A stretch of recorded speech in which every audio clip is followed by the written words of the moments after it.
Después de la Segunda Guerra Mundial, Taiwán era un caso perdido desde el punto de vista militar, político y económico. Tenía un panorama muy negativo porque al final de una guerra civil que hubo en 1949 en China entre el Partido Nacionalista y el Partido Comunista, los nacionalistas, quienes fueron derrotados, tuvieron que refugiarse en Taiwán. Esta isla tuvo que acoger a casi 2 millones de refugiados entre soldados y civiles. Esto aumentó la población en más de un 25%. Las industrias que existían estaban principalmente orientadas al abastecimiento del mercado japonés, país que ocupaba la isla previamente. Estas industrias eran básicamente el azúcar y el arroz. Otras eran fábricas muy pequeñas que satisfacían las necesidades diarias de la población local. Además cuenta con una extensión de territorio muy pequeña y escasez de recursos naturales. La infraestructura estaba afectada por la guerra y la isla era gobernada por una dictadura militar. Fuera de eso, sufre una amenaza constante de invasión por parte de China y gran parte de su presupuesto se destinaba a gasto militar. A pesar de todos los factores adversos, en la actualidad Taiwán posee una economía industrializada y desarrollada. Cuenta con un índice de desarrollo humano muy alto y bajas tasas de desempleo, inflación y deuda del gobierno. Este gran progreso en tan poco tiempo se lo conoce como el milagro económico taiwanés.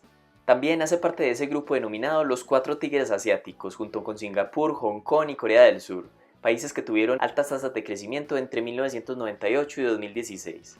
El punto es conocer cuáles fueron las razones que permitieron lograr este progreso en solo unas décadas.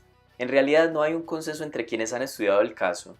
Algunos creen que la intervención del Estado al incentivar ciertas industrias en los primeros años fue vital, y otros que fue gracias a la liberalización del comercio lo que hizo posible el milagro. Pero sí se podrían mencionar 5 etapas importantes que se identifican en la historia reciente de Taiwán. La primera, y donde parece haber poca controversia sobre los efectos en el desarrollo de Taiwán, fue la reforma agraria llevada a cabo entre 1949 y 1953. Con esta se buscaba estabilizar políticamente el campo y evitar el descontento de los campesinos, pero también logró una nueva clase de pequeños propietarios. Algunos afirman que la motivación de fondo del régimen militar era simplemente cuestión de asegurar la alimentación de la población que había aumentado repentinamente. Específicamente, la reforma consistía en imponer una reducción de la renta pagada por los arrendatarios de la tierra, y los terrenos en poder del Estado fueron vendidos a los campesinos a precios menores de los del mercado. De esta manera se logró incrementar el número de familias propietarias de tierra. Una segunda etapa fue la política de sustitución de importaciones de 1952 a 1957. En esa época estaba muy de moda la teoría de que la mejor forma de desarrollar un país era promoviendo las industrias nacionales, protegiéndolas con barreras arancelarias altas y con restricciones a las importaciones. Es decir, se bloqueaba la competencia externa y se subsidiaba a las industrias por el hecho de ser nacionales. El argumento más común a favor de esta política es que las industrias de los países en desarrollo no tienen ninguna posibilidad de competir con las industrias de los países desarrollados. Por lo tanto, se deben proteger fuertemente las industrias nacionales. El tema es que quienes se oponen al libre comercio suelen confundir la ausencia de ventajas competitivas en alguna industria con la ausencia de ventajas en todas las industrias del país. Bajo esta política, las exportaciones de Taiwán eran en la práctica las tradicionales, azúcar y arroz. Para 1965, a pesar de que Taiwán tenía su mano de obra a plena capacidad, el desarrollo industrial era muy limitado y enfocado a un mercado interno relativamente pequeño. Pero lo más importante es que la estrategia de sustitución de importaciones dio un primer paso hacia la liberalización.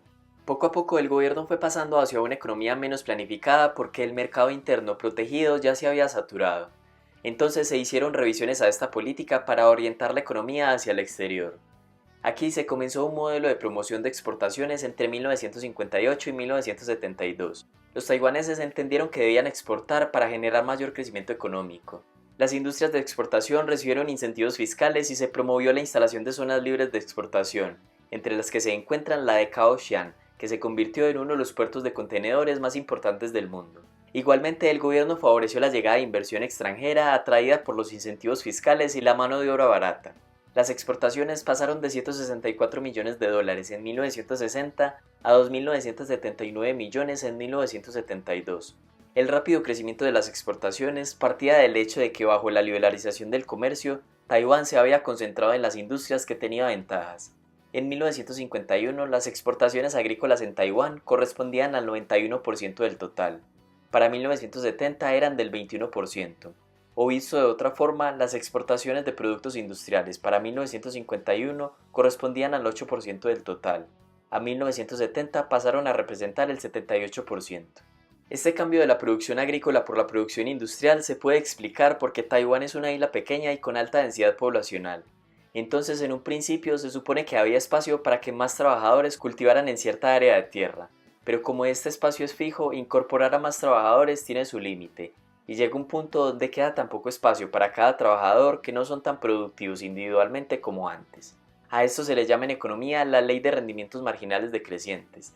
Por eso, la única forma de evitar esta saturación de mano de obra en un sector era la reasignación de trabajadores desde la agricultura hacia la producción industrial, donde la tierra no era un factor tan limitante. En la cuarta etapa, entre 1973 y 1980, se presentó la segunda ola de sustitución de importaciones, pero esta vez las industrias a proteger eran las pesadas, como la maquinaria, la naviera, el equipo eléctrico y la del acero, todas vinculadas a la industria militar. Durante este periodo, el gobierno invirtió unos 5.000 millones de dólares en nuevos proyectos de transporte, centrales nucleares, fábricas de acero y plantas petroquímicas. Las exportaciones seguían creciendo, pero el ascenso de muchos otros países en desarrollo con mano de obra abundante y más barata perjudicó la ventaja comparativa de Taiwán en la fabricación de productos intensivos en mano de obra. De esta manera, Taiwán reorientó su política industrial hacia el desarrollo de la ciencia y la tecnología, y esta fue precisamente la quinta etapa a partir de 1981. La liberalización durante esta década fue acelerada, se reguló el movimiento de capital, los tipos de interés y el tipo de cambio, se eliminaron los controles a las importaciones y se redujo la protección arancelaria, y a partir de 1994 se privatizaron varias empresas públicas. No obstante, el gobierno intentó fallidamente crear industrias ganadoras como la automotriz y la aeronáutica. Donde sí tuvo cierto éxito fue en la asistencia a las industrias de alta tecnología con la creación del Parque Científico e Industrial de Hsinchu, donde se instalaron 3 institutos tecnológicos. Estas iniciativas atrajeron a talentos extranjeros y dieron origen a empresas como TSMC, que es la mayor productora de semiconductores del mundo. La producción de bienes de alta tecnología e intensivos en capital pasó a representar el 48% de la producción manufacturera en 1986 al 70% en 1997. Esto le ha permitido tener un superávit comercial a lo largo de los 90. Este modelo de crecimiento le ha ayudado a alcanzar exportaciones de 330.000 millones de dólares en 2019, en un territorio de 23 millones de habitantes. Para tener una idea de la magnitud de esta cifra, las exportaciones de Brasil, un país con 213 millones de habitantes, fueron en el mismo año aproximadamente de 220.000 millones de dólares. Otro factor que parece tener un consenso en cuanto a sus efectos positivos es la relativa estabilidad macroeconómica en los precios y las tasas de interés, las cuales fueron atractivas para los depósitos de ahorros. Se implementaron ciertos beneficios tributarios para los ahorradores, lo cual generó que Taiwán llegara a tener altas tasas de ahorro, incluso superando a las de Japón, que tenía las más altas del mundo. Estos ahorros voluntarios proporcionaron un financiamiento no inflacionario para las oportunidades creadas por las políticas de fomento a las exportaciones. Desde el año 2000 el comportamiento económico de Taiwán no ha sido el mejor si se compara con las décadas previas. La alta dependencia de las exportaciones de alta tecnología, las cuales son sensibles a las fluctuaciones de la demanda externa, es una de las razones.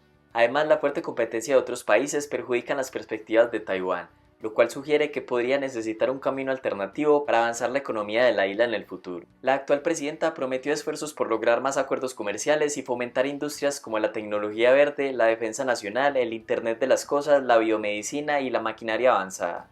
La efectividad de estas políticas solo se podrán comprobar en el futuro. Por ahora, lo cierto es que Taiwán es uno de los pocos países que no caerá económicamente en el 2020, lo cual demuestra la fortaleza de su economía. ¿Qué otros factores podrían explicar el éxito económico de Taiwán? ¿Podrá seguir creciendo Taiwán bajo la creciente amenaza de invasión por parte de China? Deja tu opinión en los comentarios y gracias por ver el video.